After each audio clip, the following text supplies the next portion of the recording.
आप सभी का दुल्हा बाबू जैसे परमेश संख्या वैसे के एपिसोड 2 में आप सभी का स्वागत। आप देख चुके होंगे कि परमेश संख्या किसे कहते हैं। आज हम लोग देखते हैं परमेश संख्या को हम लोग कैसे पहचानेंगे, उसके क्या क्या नियम हैं। हम कल आपको बता चुके थे कि जैसे दुल्हा बाबू को जानने के लिए, समझने के लिए 3 चीज का होना आवश्यक है। माथे पर मोर, गला में माला और हाथ पे रंगा होना चाहिए। उसी तरह परमेश संख्या के लिए भी हम 3 नियम आपको बताए थे। अगर आप नहीं देखे हैं तो आप उसका पार्ट 1 देखिए। आज हम लोग पार्ट 2 इससे आगे शुरू करेंगे। सबसे पहले हम लोग देखते हैं कि परमेश संख्या को पहचाना कैसे जाता है। जैसे मान लीजिए पहला एग्जांपल, मान लीजिए कि आपसे कोई कहा जा रहा है कि 2/3 बताइए ये संख्या परमेय है कि नहीं है। तो जैसा कि इसका पहला नियम था कि पहला नियम क्या था कि P/Q के रूप में होनी चाहिए। तो आप देख रहे हैं कि यहाँ 2 जो है सो P है और 3 है Q, यानी अंश जो हम लोग देख रहे हैं। अब इसको ऐसे लिख सकते हैं कि अंश जो यहाँ 2 है और हर यहाँ 3 है। यानी इसका पहला कंडीशन जो था, पहला कंडीशन का क्या था, इसको देखिए। इसका पहला कंडीशन था कि अंश बटा हर यानी P/Q के रूप में होना चाहिए। तो यहाँ देखिए ये P/Q के रूप में है, यानी इसका पहला कंडीशन जो आप देख रहे हैं वो पहला कंडीशन इसका पास है। दूसरा देखिए, दूसरा कह रहा था ये P जो Q आप देख रहे हैं, यानी यहाँ P के जगह पर 2 है और Q के जगह पर 3 है, यानी 2 और 3 ये दोनों को होना चाहिए था। क्या? दोनों को पूर्णांक संख्या होना चाहिए था। तो आप जानते हैं कि 2 भी पूर्णांक है और 3 भी पूर्णांक है, तो ये दोनों पूर्णांक संख्या है, 2 भी और 3 भी। तो दूसरा कंडीशन भी आप देख रहे हैं कि फुलफिल कर पा रहा है। उसके बाद इसका जो तीसरा कंडीशन था कि नीचे में 0 नहीं होना चाहिए, अर्थात Q नॉट इक्वल टू 0। ये दूसरा था, ये B था। देखिए इसका C था कि नीचे में Q नॉट इक्वल टू 0। तो आप देख रहे हैं यहाँ 3 है, यहाँ 3 0 है क्या? नहीं। इसका मतलब ये तीसरा कंडीशन भी पास कर रहा है। तो आप यहाँ इसको एक बार ऐसे लिखिए, ये तीसरा कंडीशन भी पास कर रहा है। अर्थात परमेय संख्या के लिए जो अपना 3 कंडीशन था, आप पिछले वाला वीडियो में देखे होंगे कि पहला P/Q के रूप में होनी चाहिए, दूसरा P और Q दोनों पूर्णांक होनी चाहिए, और तीसरा नीचे में 0 नहीं होना चाहिए। तो 2/3 हम एक एग्जांपल लिए हैं। ये देखिए तीनों कंडीशन को फुलफिल कर रहा है। ये 2/3 P/Q के रूप में भी है, यानी अंश बटा हर के भी रूप में है। यहाँ 2 और 3 दोनों पूर्णांक है, देख रहे हैं, और ये दोनों क्या है? पूर्णांक संख्या है। और नीचे वाला जो था, नीचे यानी Q जो था 0 नहीं होना चाहिए। देखिए 3 0 है क्या? नहीं ना है। तो इसका मतलब 2/3 तीनों कंडीशन को फुलफिल कर गया। इसका मतलब 2/3 क्या है? परमेय संख्या है। यानी 2/3 अपना कौन संख्या हो गया? परमेय संख्या। दूसरा एग्जांपल देखिए यहाँ पर एक बार आपसे फिर दूसरा एग्जांपल पूछा जाए कि बताइए शून्य परमेय संख्या है कि नहीं है। तो अक्सर देखा जा रहा है कि शून्य के बारे में अक्सर बच्चा कंफ्यूजन में रहता है कि शून्य परमेय संख्या है कि नहीं है। तो आज कोई कंफ्यूजन की बात नहीं है। आप सिर्फ 3 कंडीशन को ध्यान रखिए।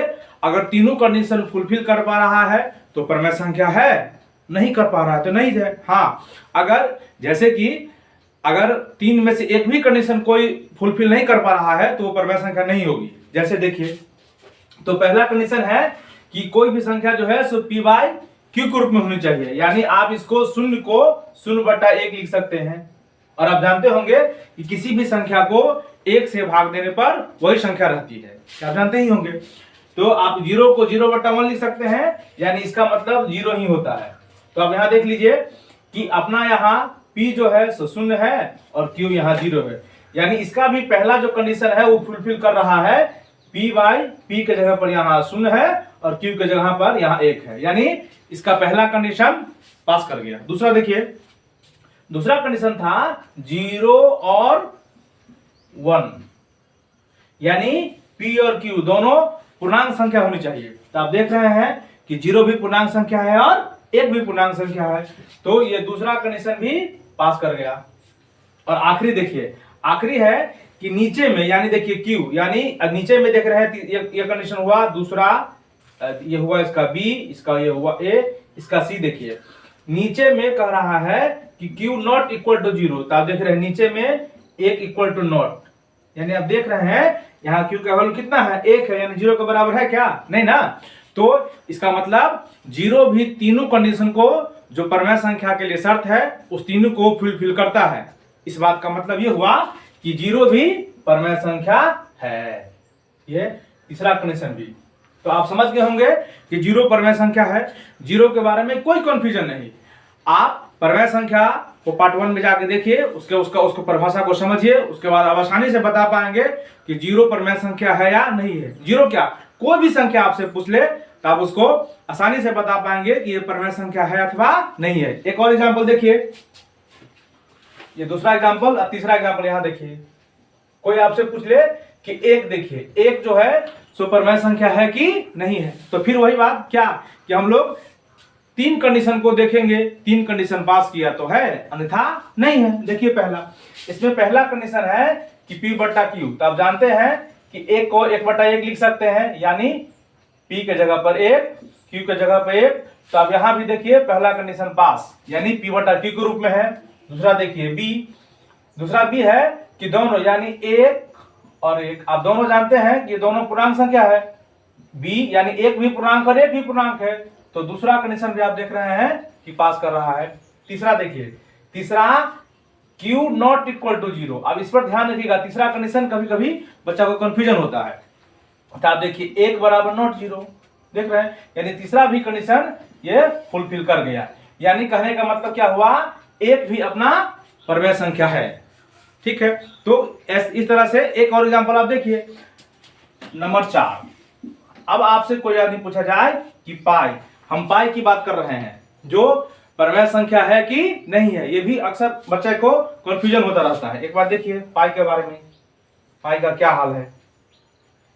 पहला फिर वही कि P बट्टा Q, यानी आप पाई को पाई बट्टा 1 लिख सकते हैं, आप जानते हैं, यानी P और Q। तो आप देख रहे हैं कि P बट्टा Q और अंश बाय हर के रूप में है। इसका मतलब यह हुआ कि ये पहला कंडीशन को फुलफिल कर रहा है। दूसरा देखिए, दूसरा पाई और 1, ये दोनों होना चाहिए कौन संख्या, पूर्णांक संख्या। और आप जानते हैं कि पाई पूर्णांक संख्या नहीं है। इसका मतलब, इस बात से कहने का मतलब यह हुआ कि ये दूसरा कंडीशन को फुलफिल नहीं करेगा। तो आप देख रहे हैं कि पहला तो किया लेकिन दूसरा फुलफिल नहीं किया। इसका मतलब ये दूसरा कंडीशन को फुलफिल नहीं किया। इस बात के कहने का मतलब यह है कि जो आप पाई देख रहे हैं सो पाई परमेय संख्या नहीं होगी। समझिए, फिर से समझिए। किसी परमेय संख्या को समझने के लिए आप पूरा वीडियो एक बार देख लीजिएगा, उसमें कुछ कंडीशन बताया गया है। उस तीनों कंडीशन को, कोई भी संख्या, आपको कोई संख्या पूछा जाए, कोई भी संख्या को आप अगर उस तीनों के तीनों कंडीशंस को पास करा पा रहा है, फुलफिल कर पा रहा है, तब तो वो परमेय संख्या कहलाएगी, अन्यथा परमेय संख्या नहीं कहलाएगी। चाहे आपसे 2 बट्टा कोई 3 पूछ ले, 0 पूछ ले, या फिर 1 पूछा जाए, पाई पूछा जाए, या कुछ भी पूछा जाए।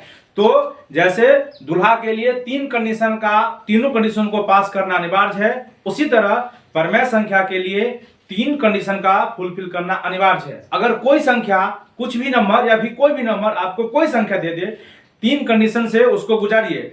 अगर वो संख्या तीनों कंडीशन को पास कर पा रहा है तो परमेय संख्या होगी, अन्यथा परमेय संख्या नहीं होगी। और एक एग्जांपल आप और देखिए। अक्सर बच्चे को परमेय संख्या के संबंध में रूट में बहुत कंफ्यूजन रहता है। एक बार रूट देखिए। वैसे रूट देखने के या फिर रूट से डरने की आवश्यकता नहीं है, क्योंकि सिर्फ आपको 3 कंडीशन को पास करा देना है। अगर 3 कंडीशन पास कर गया तो परमेय संख्या होगी, नहीं पास किया नहीं होगी। एक देखिए एग्जांपल, जैसे कि ये चौथा एग्जांपल था, 5वां देखिए। जैसे कि आपसे कोई आदमी पूछे कि बताइए √2 परमेय संख्या है या नहीं है, तो आप फिर से पहला कंडीशन क्या कि √2 बट्टा 1 यानी P बाय Q। तो यहां देख रहे हैं P के जगह पर √2 और Q के जगह पर 1, यानी पहला कंडीशन पास कर गया। दूसरा देखिए, दूसरा है कि √2 और 1 दोनों पूर्णांक संख्या होनी चाहिए। तो आप देख पा रहे हैं कि क्या कि √2 जो है, आप जानते हैं √2 जो है सो पूर्णांक नहीं है। इसका मतलब यह हुआ कि ये दूसरा कंडीशन को फुलफिल नहीं कर पाएगा। तो दूसरा कंडीशन यहाँ आप देख रहे हैं कि फेल कर गया। और जब दूसरा कंडीशन ही फेल कर गया तो तीसरा की चेक करने की कोई आवश्यकता नहीं है, अर्थात √2 परमेय संख्या नहीं होगी। इसी तरह √3, √5 कोई परमेय संख्या नहीं है। तो परमेय संख्या अगर नहीं है तो फिर क्या है, तो आप एक बार देखिए क्या है। अगला एग्जांपल, जैसे मान लीजिए छठा, आपको कोई आज पूछे कि 7 + 3 बट्टा √3 ये परमेय संख्या है या नहीं है, तो आप देखिए क्या करेंगे।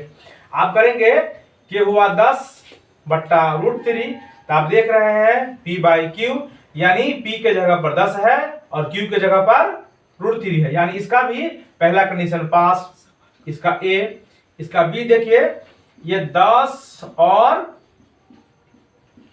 √3 कंडीशन के हिसाब से दोनों परमेय संख्या होनी चाहिए। लेकिन एक बार देखिए, ये 10 तो परमेय पूर्णांक संख्या है, लेकिन ये √3 आप देख रहे हैं ये पूर्णांक संख्या नहीं है। इस बात के कहने का मतलब ये है कि परमेय संख्या को जो दूसरा नियम था वो दूसरा नियम ये भी क्या कर गया, फेल कर गया। इसका मतलब 10 बट्टा √3 अर्थात 7 + √3 बट्टा √3 परमेय संख्या नहीं।